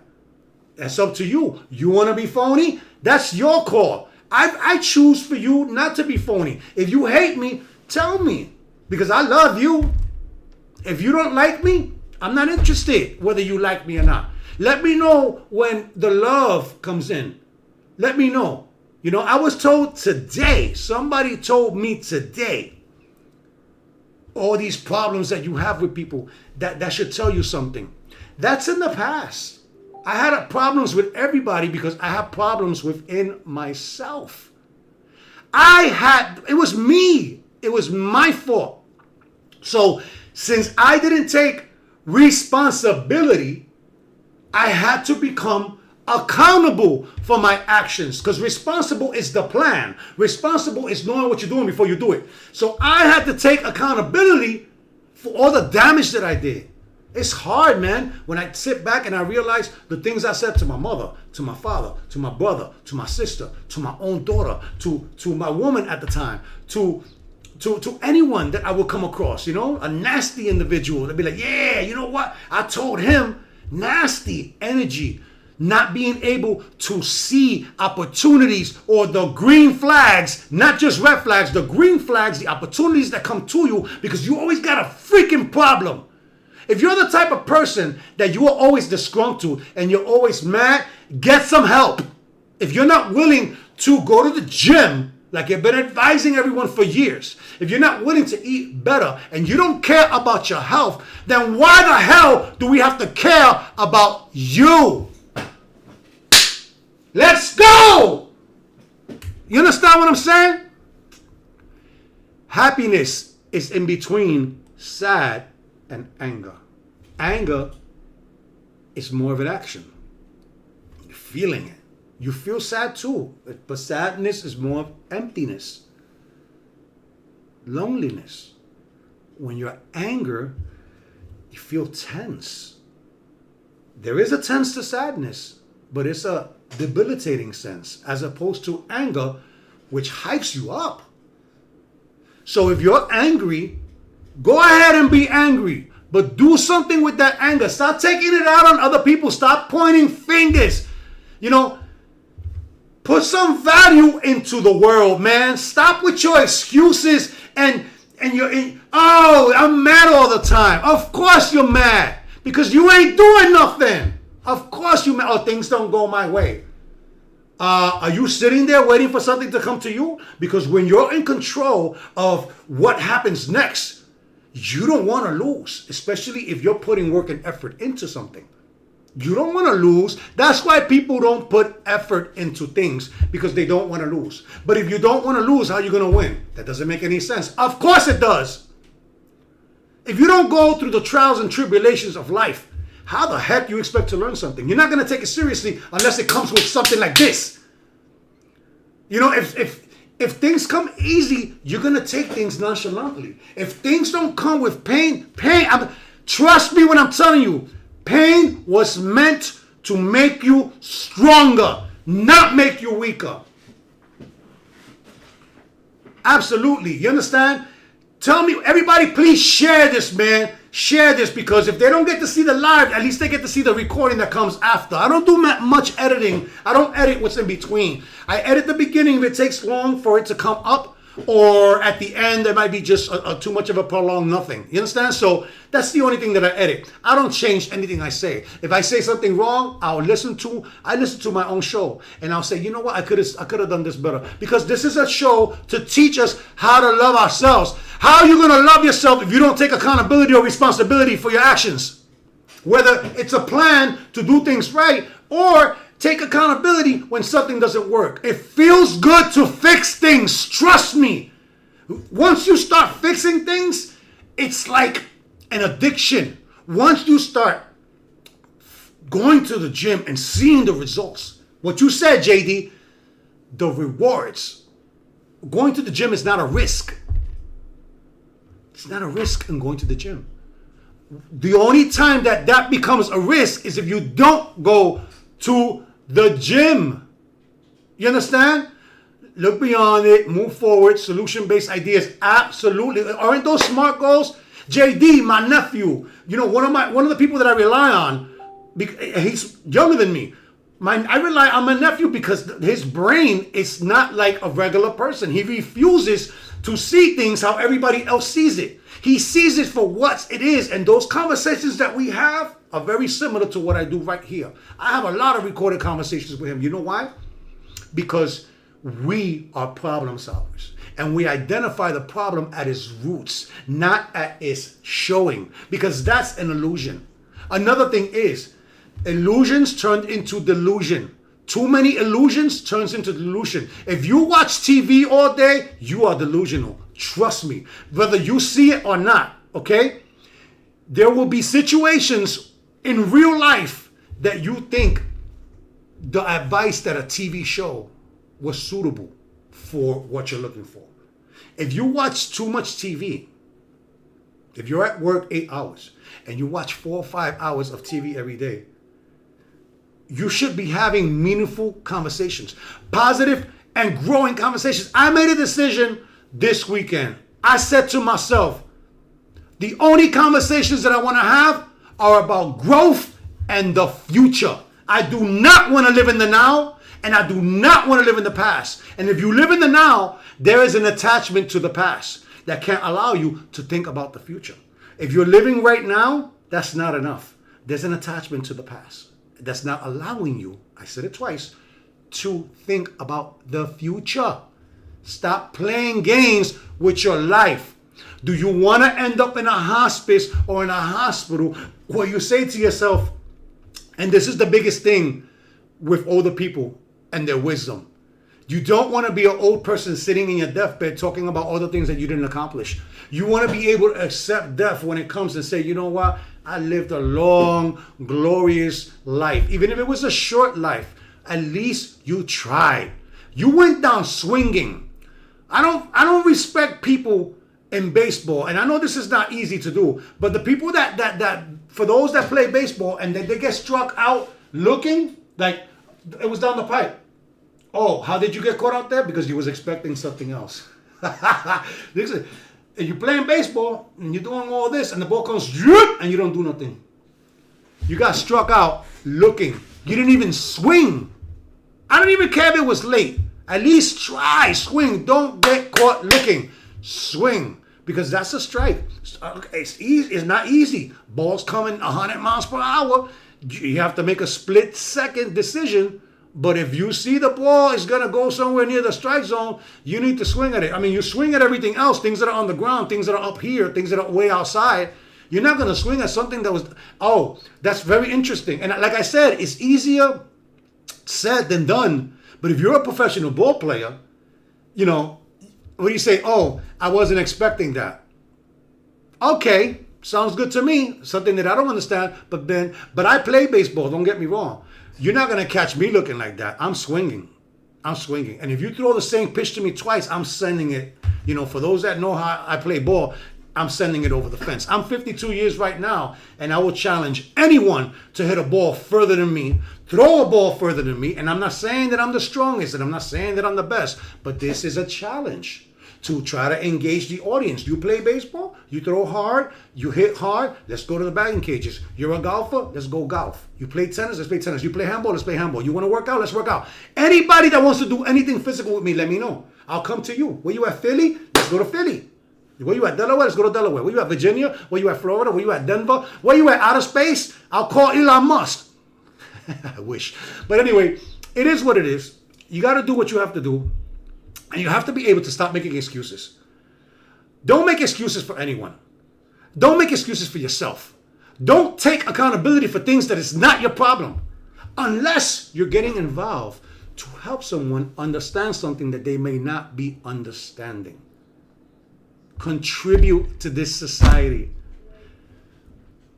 You know, the government has done a masterful job at separating us at all angles. 500 religions. Now you have 500 choices of what gender to like. It's not just about men and women, women and men, men, woman, woman, men like women are just like men, women like men are just like women. There's too many choices. Hey, to each his own. Do what you have to do. We live in a free world. But now it's hitting the rap scene. Now it's hitting the media hard. So all they're doing is separating us by gender choices. They're separating us by religious choices. They're separating us in money classes. They're also separating us by the government. Republican, Democrat, liberal. Whatever the case may be. They separate us by finances. They separate us by suburbs versus urban. They separate us in so many different classes that everybody's super saturated on so many choices that you make. What's the consensus? People always say the same thing. Man, I don't care about the gay society. I don't care about that. They can do whatever they want. I just don't want them pushing it to my kid. My kid's not ready to make those decisions. I agree with you. It's not fair. They shouldn't be pushing anything of sexual orientation or of romance, regardless if it's heterosexual or homosexual or whatever the case may be. You shouldn't be pushing anything. You shouldn't be talking about dating. You shouldn't be talking about marriage. You shouldn't be talking about having kids or anything like that. Anything at all. Let these kids focus on learning how to utilize their noodle, learning how to utilize FICO score, how to be a real estate agent. Show them different things that you don't have to go to school for everything. A lot of successful people that decided not to go to school because they felt that school was a waste of time. That is not for everybody. There are trades and there are things. I am one person that will never take away my experiences and the education that I got in school, because it allowed me to start my process of removing my anger. Believe it or not, education is what started helping me understand health, financial, feelings, literacy, physical and mental health. All these things came from an education, because an education allows you to see things for what they are. They teach you how to critically think and how to honestly use your brain in the most smartest way possible. Because again, it's not the one that works the hardest, it's the one that works the smartest. You know what I'm saying? And the smartest person utilizes other people. You can't utilize other people to help you if you are an angry person, if you're a bitter person, if you have something up your butt every time. You know what I'm saying? You can't do that. You can't expect to have people just smile at you whenever you need something. Those people that have their cake and eat it too, they do nothing for themselves, okay? They do nothing. They stay home, they watch TV, they blame the world for everyone, and they get mad at you for your progress. Thank you. You received the gift? Yay! You understand? But here it is that I'm trying to tell you. Accountability and responsibility. I'll say it and I'll close this show with this. If there is nothing else that anyone wants to talk about, or something that we should address, or something that I miss or drop the ball on, let me know. But I'm going to close with this. I'm going to start from the beginning. Responsibility is what you take before something happens. It's the role and the value that you bring to a situation. Accountability is you're taking the blame, or you're taking ownership of what happened. Now, a lot of people like to take credit for things that they didn't do. We have a lot of liars in this world. Everybody lies. Don't believe the hype. Not lies. Let me rephrase that. Everybody has a sense of toxicity and everybody has a sense of dishonesty. Because sometimes you lie to your kids, right? Sometimes you lie to your mother, sometimes you lie to your teacher, sometimes you lie to your boss. You wouldn't have to lie. What you're doing is taking false accountability by being dishonest because you weren't responsible. Do you see how that works? If you're responsible from the beginning, then being dishonest is not even in the picture. Again, you might be risking it by not being responsible and waiting to be accountable for something, because you might not get a second chance. And don't get upset if you don't get a second chance, because second chances weren't made for everyone in every situation. You understand? Understand what I'm trying to tell you. Please. It is not easy. Nobody's saying that it's easy. But it doesn't become any easier if you don't do something about it.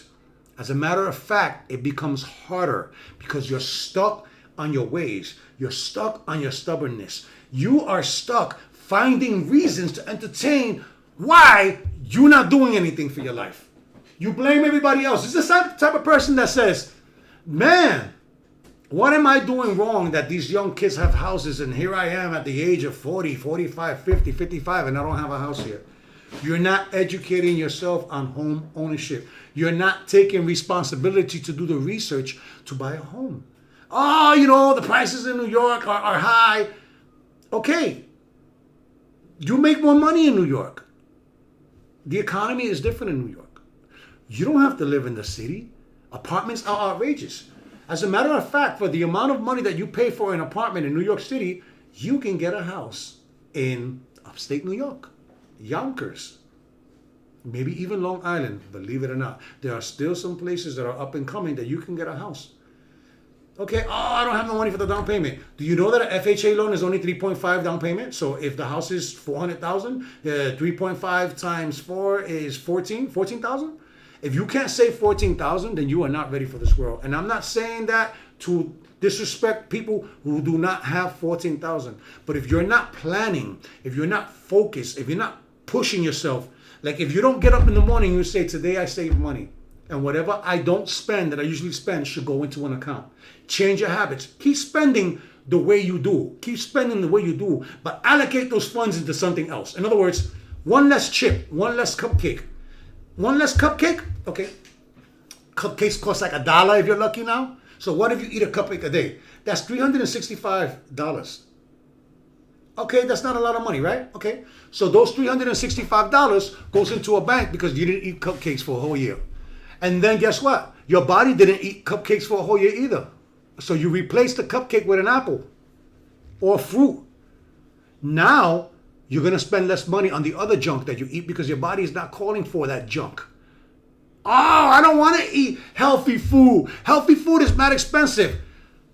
Are you nuts? Listen to me. When you eat unhealthy, you keep eating. It doesn't fulfill you. It doesn't satisfy you. You'll be hungry again soon. And then you're not even metabolizing that food. When you eat healthy, you are controlling your appetite. You are controlling your body from tricking you into feeling a certain way. Because when you eat bad food, it's meant to addict you. One of the most addicting things on earth is sugar, ladies and gentlemen. I don't know if you guys knew that or not, but sugar is one of the most addicting substances on earth. Think about that. Sugar, insulin levels, mood swings, digestive system, bloodstream. You feel faint. You feel strong. You feel weak. You feel heavy. This is all related to sugar intake. Oh, but fruits have sugar too. But it's natural sugars that you can process these natural sugars fast. Refined sugar or manufactured sugar or sugar that's added to other things, it's attached to something that is not a whole food. It's attached to something that's processed. Come on, man. I beg you to change something in your life today. Eat one less bad thing, especially if you eat chocolate. You like cupcakes? I love chocolate. I love cakey. I got something that's called cakey time. Cakey time, cakey time. You know what I'm saying? I love chips. I love gummy bears. I love candy. I love carrot cake. Somebody would say, I'm healthy, I eat carrot cake. Stop playing games with me unless that cake is solid carrot. You understand what I'm saying? Please. There are ways to get rid of sicknesses. There are ways to get rid of things that have been lingering inside your head. There are blocks that you have in your head that you can remove with antioxidants. The oxidations and the oxidants that are in your head and in your body is what's stopping you from having a clear thought. Why I always feel like my brain is heavy. Are you an overthinker that needs a solution? So imagine if you're not eating right. You are doing so much damage to yourself. And the last thing I will say before we close, if you are allowing the stress is one of the most number one contributors to a lot of bad things. Heart disease, but food also. The thing with stress is that it amplifies the damage. When your stress becomes physical, think about this, because the more stress you have, the more that it attaches to your organs. Your brain is an organ. Your heart is an organ. Your lungs is an organ. A lot of things are organs, kidneys. You need all these things. And when one of these body parts starts working harder than the other, you're risking damage. You want to know what risk is? That's risk. You're risking another part of your body working harder than it should, shutting down, and now we have a problem. So again, nobody here is forced to take my advice. Use me as an example. I don't know how many years ago it was, 4 or 5 years ago, I weighed 345 pounds and I went down to 207. I'll say it again, 345 to 207. I believe that's 138 pounds, and I did that in 100 days. No, that's impossible. No, it's not impossible, because I did it and I can show proof. And everybody that knows me knows that I did it fast. And when I started doing this, it was right before the Puerto Rican parade, because my father does a big thing for the Puerto Rican parade. Well, he used to before Corona. And you know what's there? Pork, beer, liquor, mashed salads, rice with pigeon peas, you know.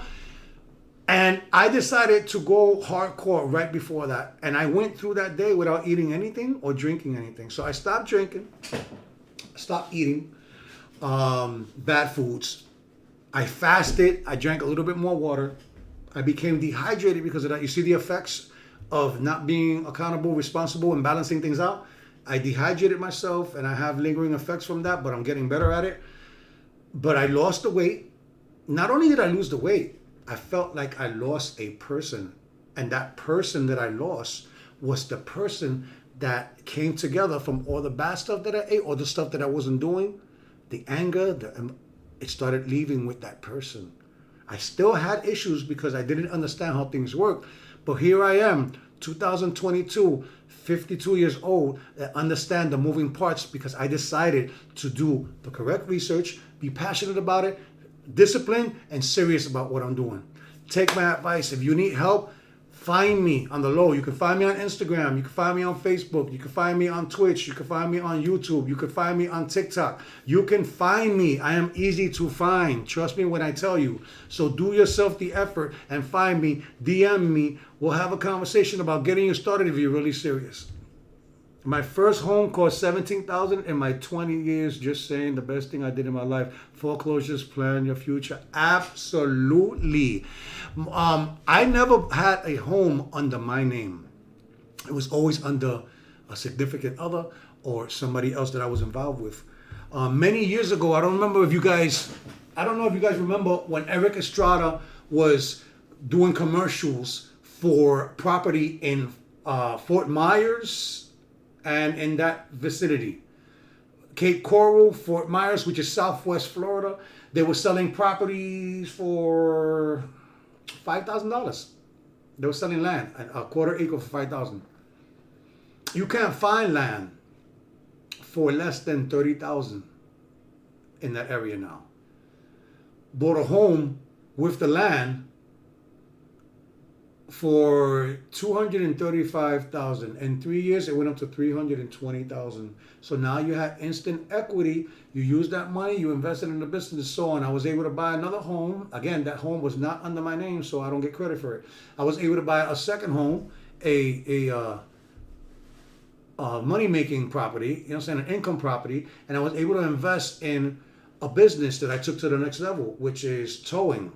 And then I had a good relationship with AAA, and I was able to get everything that came off the highway. So that was doing well. But because it wasn't in my name, certain things happen. You're not protected, and people can run with the wind with that. So you have to be very careful who you get in bed with, literally, and you have to be very careful with who you go into business with, which is actually the same thing. Remember that your life is your business, and the things that you do will reflect on everything else you do. Live your life like it is a business. If you want to get into a religion that works in the United States, it's called capitalism. I'm not disrespecting any other religion at all. If you are a religious person and you find comfort and this is what you believe, I'm with you. I'm with you. Go ahead, and find comfort or find whatever you feel fulfillment in that religion. Go right ahead. I'm not knocking you. But we all pray to the same God. You understand? We all live through the energy that cannot be explained by sciences of God. Do the right thing. Wow, I was almost on for 2 hours, but I will let this go. Let me see my first. Yeah, about the houses stuff. You know what I'm saying? Like, think about this. Oh, New York is too expensive. I'm going to move somewhere else. Stop listening to people and find out this information for yourself. They're telling you what they feel. You might not be in the same level as them. Like, some people are happy making $20 an hour. Some people can manage. What if you have a partner that makes $20 an hour? Now you're making $40 an hour if you have a good partnership. And then guess what? Hey, we make $20 an hour. That feels good. Somebody gets a raise.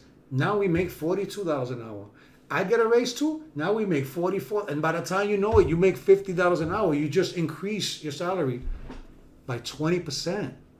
20% by not being in competition against each other, but both of you combining to compete against the world. We're going to be talking about relationships. The only reason why I didn't talk about relationships in this segment of the PS I Love Me, because that is way beyond. You cannot have a relationship with anybody unless you love yourself. You will, oh my God, you will not succeed if you are not interdependent. If you're dependent on somebody else, it's not going to work. You shouldn't even, honestly, interdependent doesn't work also sometimes. My advice for people that are in a relationship is handle your business. Let the other person handle their business. And whatever is left, you throw that into the relationship and you won't need much because you're not carrying the burden for the other person. And the other person is not carrying the burden for you. Now, if you are carrying the burden for someone because you are pushing and you're taking on responsibility because they're growing, because they want to go to school, make that happen. Oh, we can't. That's not fair. You're going to go to school? Tell them the truth. I don't think it's fair that you're going to school and I'm not. So then maybe you can find a way where both of you can go to school or one of you can go to school at a time and help each other. Sometimes it wasn't meant for everybody to do things mutually. You understand what I'm saying? Most relationships fail because they don't know the difference between like and love. You could love someone and dislike them. That's really weird. And most people are in a relationship that they don't want to be in anyway. They're miserable. They are unhappy because they keep trying to make this person happy. And I'm going to let you know that that's impossible. You can make that person happy if you make yourself happy and they adapt your mentality of self-love. I may not have to talk to them. Maybe you could use yourself as an example and be a leader. A leader brings out the best in the people that are in their environment. Not just the workforce. You could be a leader inside your household. Are you a product of your environment or not? Everything that you hear and everything that you do has an effect on your attitude and your energy level. If you listen to TV, let's say the TV is on in another room. You can hear it, but not that much. You may not be able to make out what's being said on that TV, but your subconscious does. Your subconscious takes that, and guess what? That's going inside of you, whether you like it or not. You understand? So be careful of your surroundings. Be careful of what's being played, in the background. Sirens outside.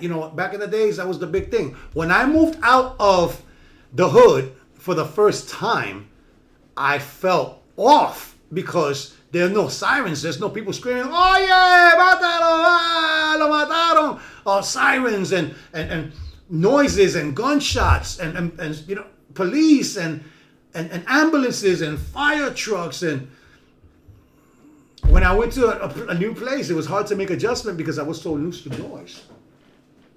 That's why when my daughter was born, I used to play loud things while she was falling asleep so that she could be used to chaos, so she could be used to loud things. Okay? Think about those things. Do your best. Your kids didn't ask to be here. Treat them with respect Value the things they have to say. They have feelings too. Don't neglect your children because they're going to pay you back when it's time. When you want your kids' attention and you're older, they're going to ignore you. They're going to resent you. They are going to hate you because you didn't allow them to be human, because their voice wasn't listened to, because their voice wasn't valued. You can find, trust me when I tell you, if you actually listen to kids, you will learn something, because kids look at things from a different perspective. We change into something that we don't want to be. If you are in a relationship that you do not like, either make it better or get the hell out. If you are in a relationship where they blame you for everything that happens wrong in their life, leave. They'll blame the next person. But if you like it, if you like to be blamed and you like to take accountability and you like to absorb all the negativity and you're Superman or Superwoman, go right ahead. Go right ahead. You're risking falling into depression and you're risking going into rage because you're eating a lot and you're absorbing a lot. And what did I tell you guys before? You gotta flush your mental toilet. Flush the mental toilet. Flush the physical toilet. Flush the mental toilet. Flush it. Before you go into another conversation, flush the toilet. Flush your mental toilet. Don't bring your problems to somebody else. Find a solution. Unless you're going to that person to tell them, hey man, I ran into the situation, can you help me with this? And then you talk and then you find something and you might even realize that it wasn't as big as you thought it was. But if you care about someone, flush your mental toilet, man. Figure it out. Do something to change. This was a special show because I woke up this morning with such a positive consensus that everybody that I walked by felt it. I had people stop me today that never spoke to me in the gym, and they stopped me and they go, can I talk to you? And I said, what's up? So I see you talk to a lot of people, but I didn't see you speak to anybody today. That was before I started talking to people, and they said, you may think I'm crazy, but I felt your energy when you walked by me. When you hang out with me, when you go have a drink with me, when we go out to hang out, when we go chill and we go do what the reward is for all the hard work, yeah, I'm a human being. Yeah, I could go have a drink, but I'm not going to get plastered. I've had issues with that in the past. You understand what I'm trying to tell you? You hang out with me, I guarantee you're going to have a good time. Because I'm not going to let nobody come and hang with me to release my negativity towards them. And it's not going to be a preaching session either. We're going to have a regular good time. We're going to laugh and we're going to joke and people are going to walk in and we're like, look at this guy, and it's a joking thing. It's not a criticizing thing because everybody does that, because we do the dozens and we laugh. And I have been blessed to have a group of guys that I know since the 70s, believe it or not. I know a group of guys, it's like 5 or 6, 7 of us that we know each other since the late 70s. So what does that mean? That means that we know each other for over 40 years. And everybody that I know in that group is doing well. I only associate with people that want to talk about growth and the future. That's why I intimidate a lot of people. They go, oh, whoa. I'm not there yet. Okay, well, I'll be here when you get there. But if you're having problems getting there, don't sell yourself short because you're missing out on all the fun of being an adult. Being an adult is the best thing on earth. That's why kids are scared, because they watch us struggle. They watch us fight. They watch us deal with problems the wrong way. And you hide things from the kids. No. Show them that you are growing. My daughter respects me and my son respects me because they saw the change. But there are people that have been in my life for over 10 years that still would not accept the growth because it's too painful for them to see somebody else do well while they stay there criticizing, pointing fingers, and not accepting you as a change. Now, then again, a lot of people fake the funk and tell you that they changed. I'm not the same person. It takes nothing for them to go from one to the other. And sometimes I test people just to see where they're at. I'm like, but I thought you said that you wasn't ready. Yeah, but you're pushing me. And I will tell you something. If somebody pushes somebody or pushes their buttons so that that person can prove that that other person is a monster, you're the monster, okay? Because that person will not be, even though that person gets angry or enraged easily, don't play with that person, man. Don't do it to prove a point. Why don't you use that same energy to talk to this person, to try to get them to read a book? Stimulation of the mind. I always tell people this. Why don't you read a book or read a chapter in a book before you make a decision? Because the stimulation in the mind allows you to look at things, especially if you're reading a book that's nonfiction. You know what I'm saying? That is true. Nonfiction means that it's not true. Fiction is not true. Nonfiction is true. Fiction means false. Right. So think about what I'm trying to tell you. Read a book, believe it or not. How about read a book before you work out? What are you talking about? You're going to lose my hypeness. You think so? Try something different. Eat different things before you work out. You know what I drink in the morning before I work out? You're not going to believe this. I drink black coffee and I squeeze a half a lemon and I put matcha green tea powder. What time is it? It's 8 o'clock. I drank this at 10 o'clock in the morning. I don't have any hunger. I'm thirsty, but I don't have any hunger. I'm not hungry. So are you going to tell me that, yeah, matcha costs like $30 a pound and you know, but you only need a little bit. How much does coffee, you know, cost in a pod? What, $20 for like a set of 32? Lemons, 5 for $1? You're selling yourself short. Eat fruits and vegetables. Pray once in a while. Even if you don't believe in God. Praying is positive. Let out a scream once in a while. Go to a place. And don't forget, happy is not a place. Happy is not a person. Happy is inside of you. It is peace. People say that men want peace. No, women want peace too. Everybody wants peace. They say that women are emotional creatures. So are men. We're just not allowed to express ourselves because then that's taken as a sign of weakness. We'll be talking about those differences between men and women. And we'll air out and clear out the stereotypes versus the medical facts. But the fact is that, and you can't blame women for this, men are having a hard time because of the long-term damage that women have been receiving forever. Women have been bypassed and pushed to the side forever. And right now, there's a lot of good men that are paying the price. I heard that there's a huge demand for good men. Is that true? Well, guess what, ladies? There's a huge demand for good women too. So why stay stuck in a relationship because you want to be comfortable, because you want to be taken care of financially? Stay in a relationship because it has the potential to grow. Stay in a relationship because regardless if the person with you is difficult or not, they're trying. And guess what? When somebody tries with the right support, they become successful. So be supportive. Don't be anti. Don't mock people when they're trying. You understand? Because that makes you the fool. Because you're going to end up stuck with them anyway. So get ready for a long, miserable life unless you do what you're supposed to do and support people. Encourage people to do the right thing. From Olmiga Studios, this is LMC Radio that I'm proud to be a part of, where loyalty means everything, and Olmiga Enterprises. I am Olmiga, aka Ant, Big Ant. I want to wish you the best week possible. I am having the best year of my life, and it's going to get better. Stick with me in this program. Love is love. Have a great night, everybody. God bless.